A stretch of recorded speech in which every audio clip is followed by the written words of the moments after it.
Assalamualaikum warahmatullahi wabarakatuh. Kami dari kelompok 2 ingin menampilkan hasil diskusi kami.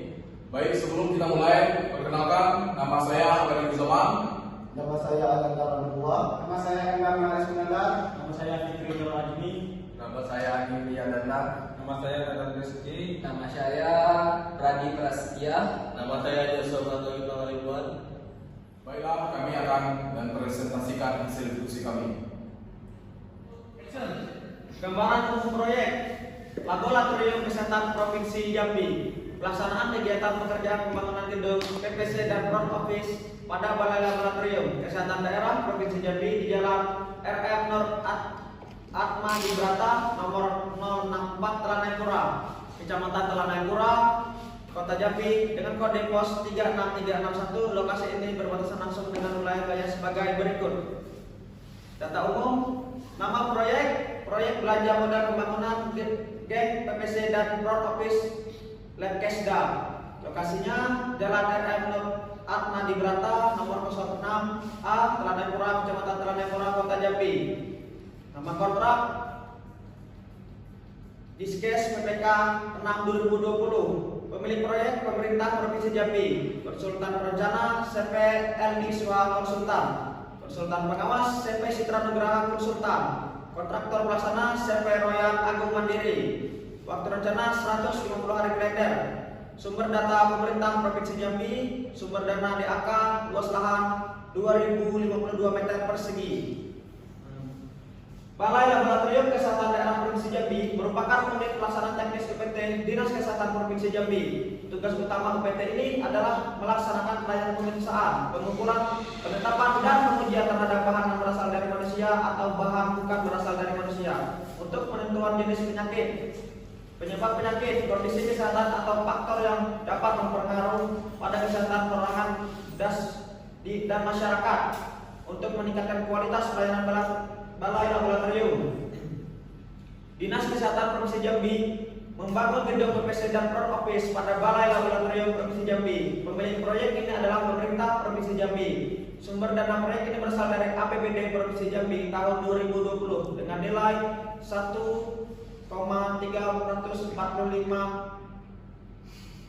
juta rupiah dengan bangunan 2 lantai seluas 131 meter persegi sebagai kontraktor pelaksana CP Royal Agung Mandiri dan konsultan pengawas CP Citra Nugraha Konsultan dengan jadwal pelaksanaan 150 hari kalender.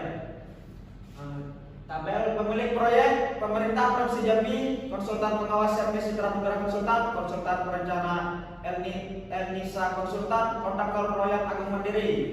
Struktur organisasi CP Citra Nugraha Konsultan. Koordinator Julhema Juwita, Direktur Dimas Citra Nugroho ST, Wakil Direktur Wadio Asmoro, Manajer Teknik Ade Irawan ST, Manajer Operasional dan atau Pemasaran Aprianto SE, Manajer ADM atau Keuangan Fitri Astuti. Pelaksanaan pekerjaan disebutkan Ketua Tim. 3. Item pekerjaan pembangunan gedung PPC dan front office Laboratorium Kesehatan Provinsi Jambi.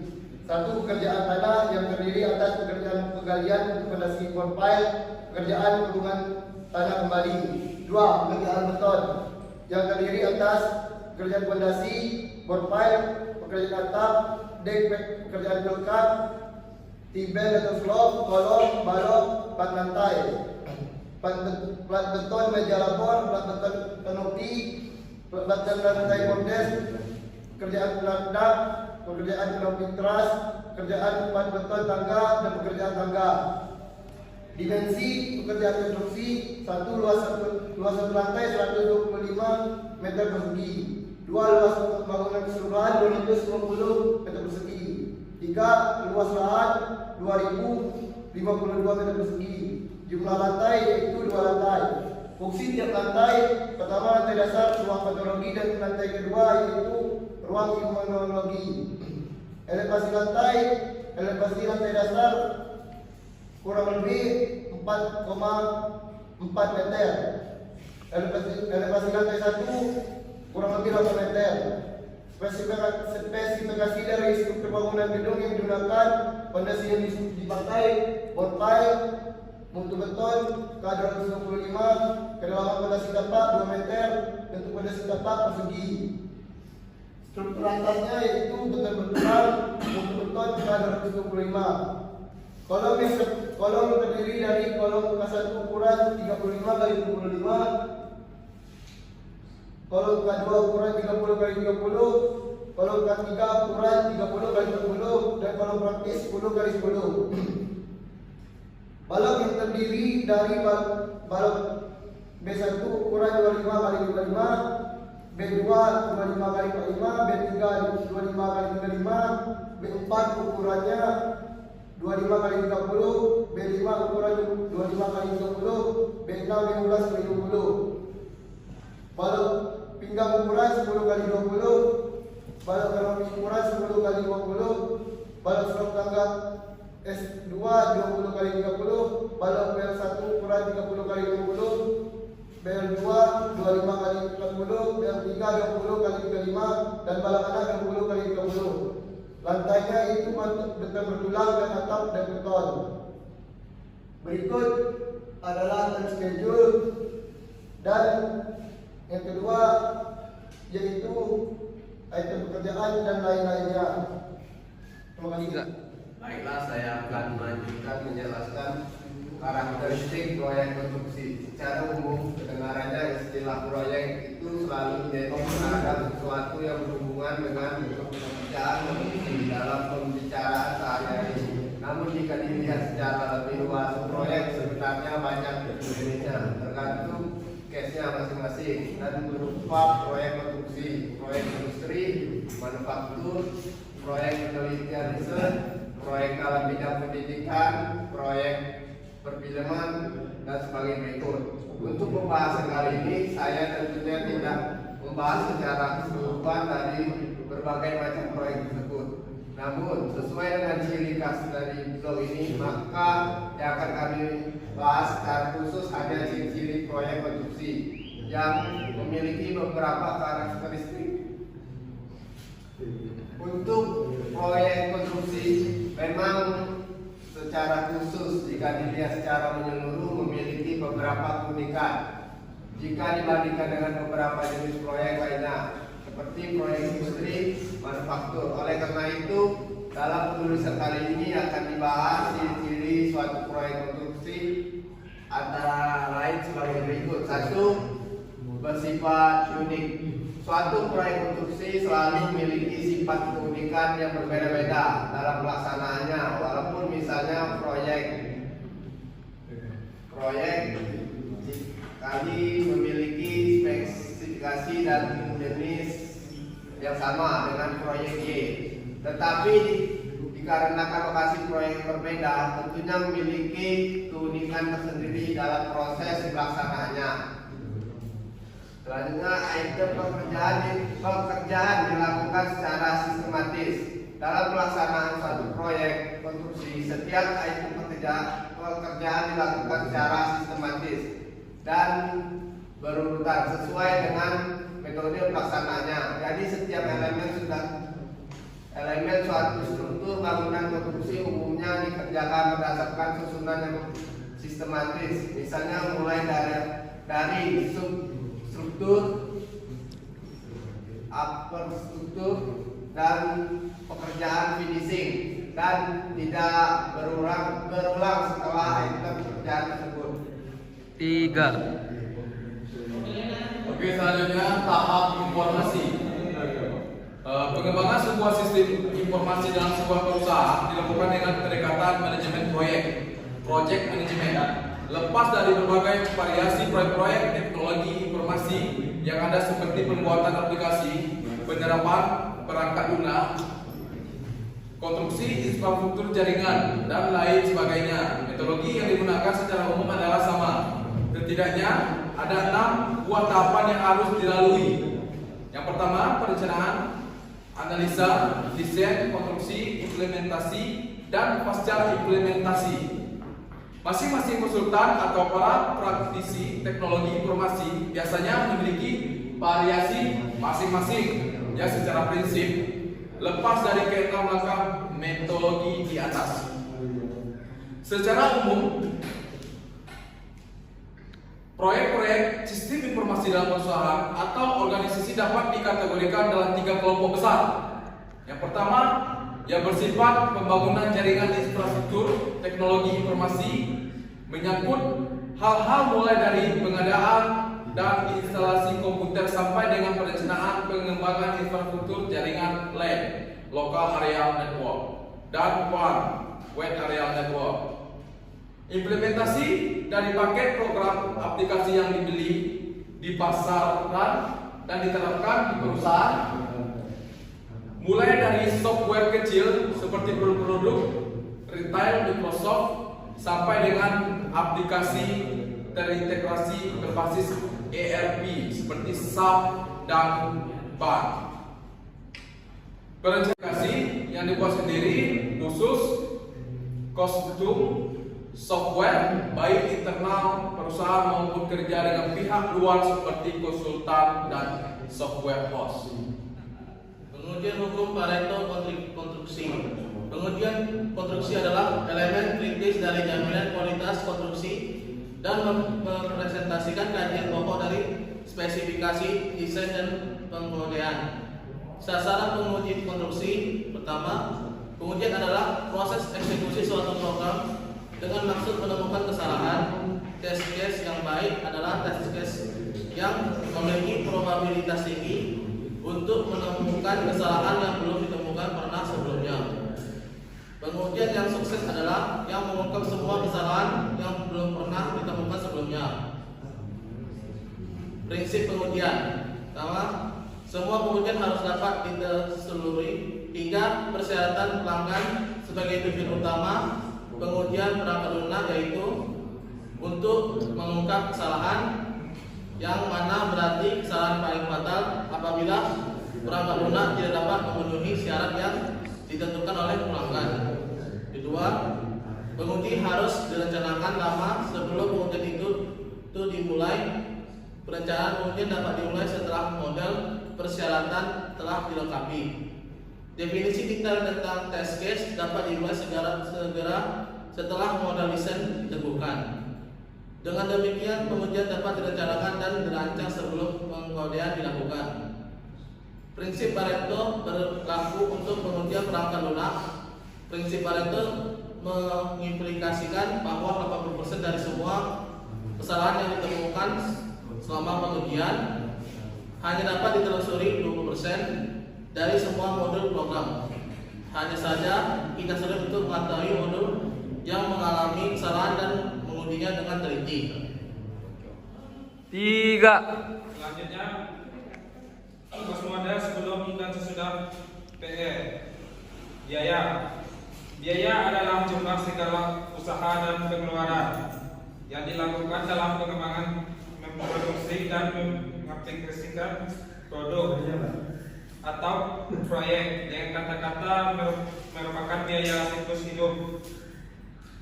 Life cycle cost adalah keseluruhan biaya yang dimulai dari tahap awal perencanaan sampai pada akhir pemanfaatan suatu fasilitas dalam Bayarawi 2013. Elemen-elemen LCC adalah biaya investasi, biaya finansing, biaya operasional, biaya pemeliharaan, biaya perubahan, pajak, atau nilai sisa suatu barang yang telah habis nilai ekonomisnya. Manfaat penerapan value engineering.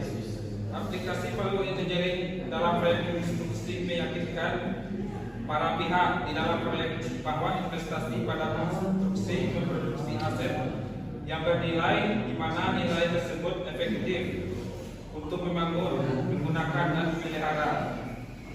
Kepastian menghasilkan produk yang bernilai atau mencapai nilai uang, value atau money dari produk tersebut.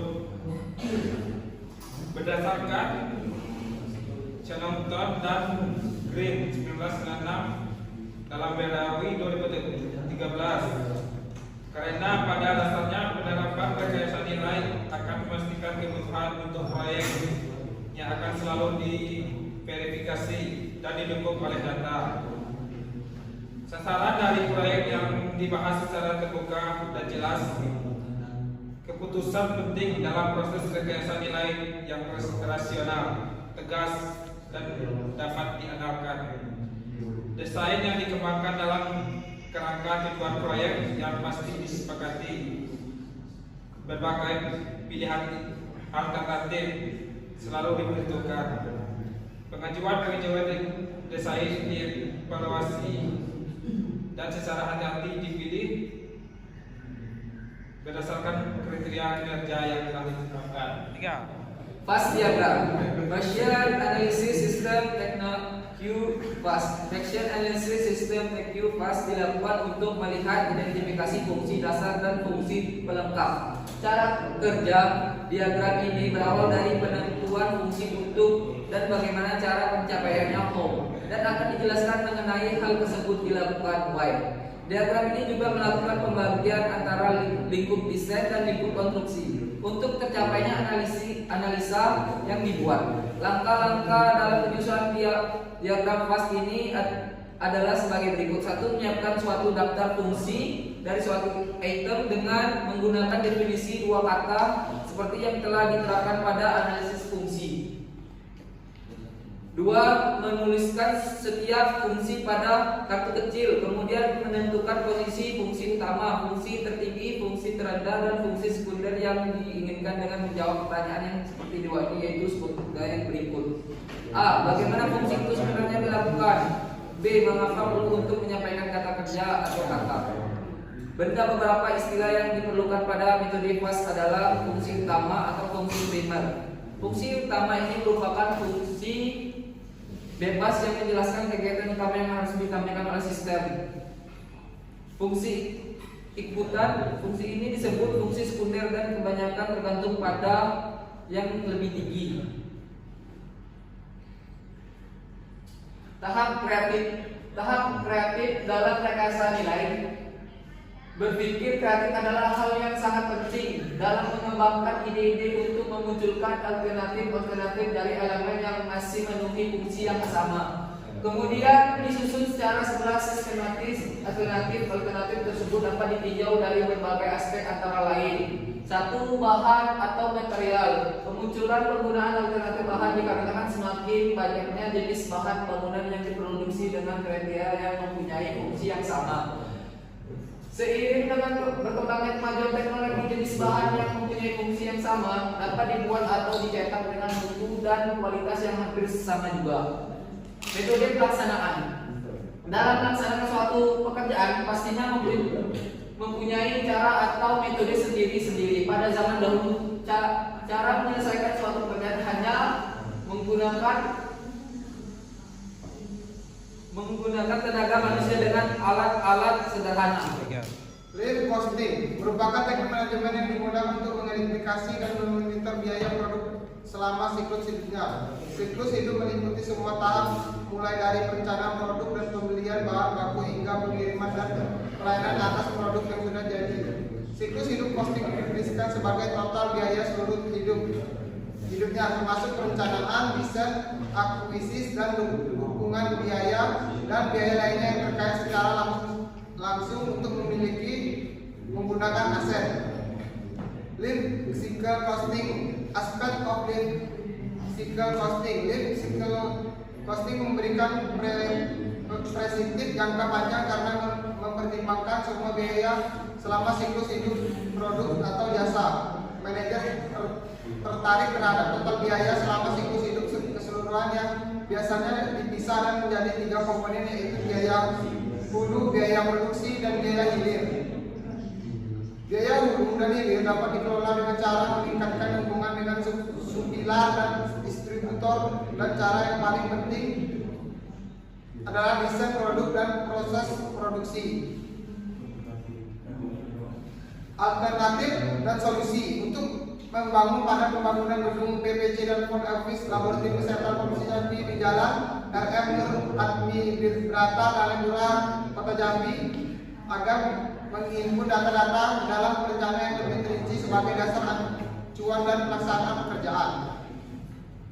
Perlunya koordinasi antara owner, pemilik pekerjaan, konstruksi, bencana, konsultan, pengawas, dan kontraktor pelaksana agar pekerjaan yang dilaksanakan berjalan sesuai dengan rencana kerja dan syarat-syarat tetap ditetapkan pada pelaksanaan di lapangan yang hendaknya tetap berpedoman pada spesifikasi teknis. Manajemen K3 atau kesehatan dan keselamatan kerja senantiasa diterapkan di lapangan. Baiklah, demikianlah hasil presentasi dari kelompok kami. Jika ada kurang, kami mohon maaf. Kami ucapkan salam.